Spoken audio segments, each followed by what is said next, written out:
Hello friends, Bangla activity চ্যানেলে আপনাদের সবাইকে ওয়েলকাম। কমছে বেতন স্কেল।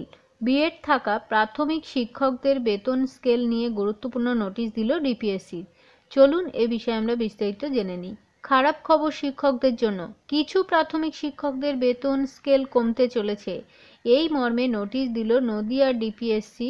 চাকরি পাওয়ার পরে এনসিটিইর নিয়ম মেনে ব্রিজ কোর্স না করায় প্রাথমিক শিক্ষকদের বেতন স্কেল কমিয়ে দেওয়া হচ্ছে। নদিয়ার ডিপিএসসি সংক্রান্ত নোটিশ দিয়ে প্রয়োজনীয় ব্যবস্থা নিতে নির্দেশ দিয়েছে।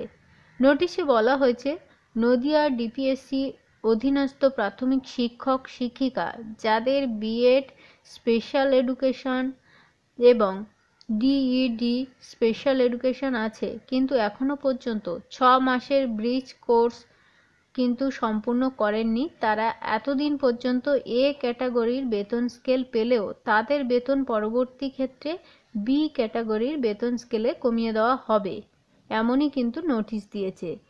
জেলার সমস্ত এসআইদের বিষয়টি জানিয়ে পদক্ষেপ করতে বলা হয়েছে। কাউন্সিলিং মিটিং করে যে সিদ্ধান্ত নিয়েছে সেই হিসাবে প্রাথমিক শিক্ষকদের বিল করতে বলা হয়েছে। এই ছিল আজকে আপডেট। ধন্যবাদ সঙ্গে থাকার জন্য। চ্যানেলে নতুন হলে অবশ্যই চ্যানেলটিকে সাবস্ক্রাইব